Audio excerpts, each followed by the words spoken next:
Windows computer. The F12 gets you to the boot menu. You could also use F2 to go to the setup. With the BIOS setup, you can select your device to boot. Usually we can use either a CD that you burn, Poppy Linux. Actually, you can download it and burn it from poppylinux.org. Then we're going to Control Delete F12 so that we can select the boot device, and we'll select the CD. That's the one we're going to boot from. Fine. It's spinning up. Okay, it picked it up. So you can wait here, or you can press enter.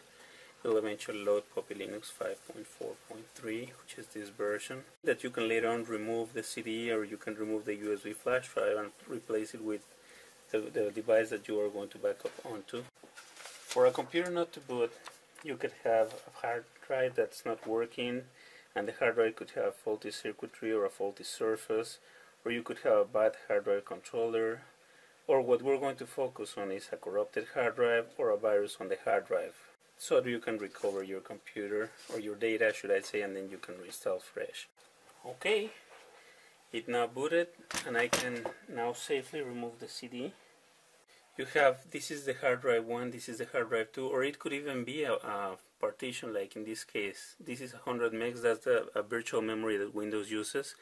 This is 74 gigs, so that's the one we want to boot, or to retrieve information from. So I just click in here and automatically opens this window so that you can browse it. It's in the users. Windows 7, Windows Vista, and Windows 8 all have a user section. That's the one you can use. The other one used to be Documents and Settings in Windows XP.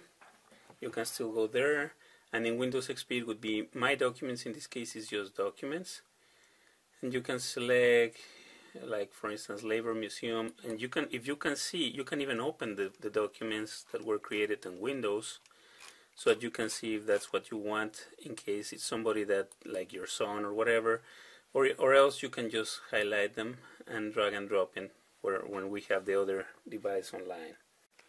I'm just plugging in my external hard drive right now, which should soon show here.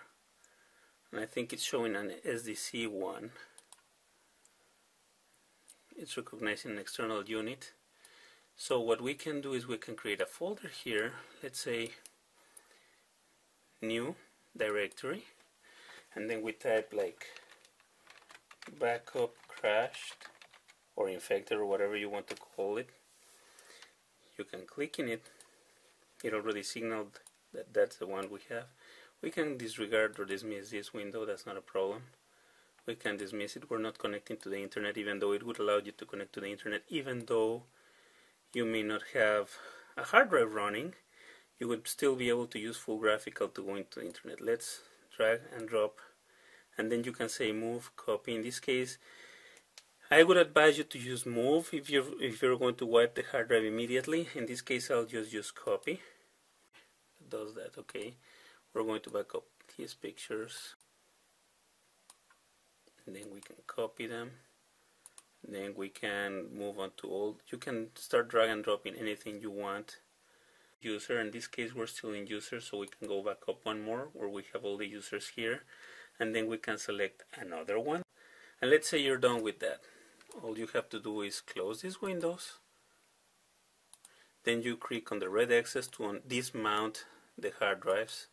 And once you have the hard drives dismounted, you can safely shut down the computer. See, at this point you're not working on any hard drive, so that's not a problem. Power of the computer, you could even just turn it off. In this case, we want to not save it, so it's like it never existed. So if you boot the computer, it will boot with your... If you had an operating system that's still running, it would use it. Thank you.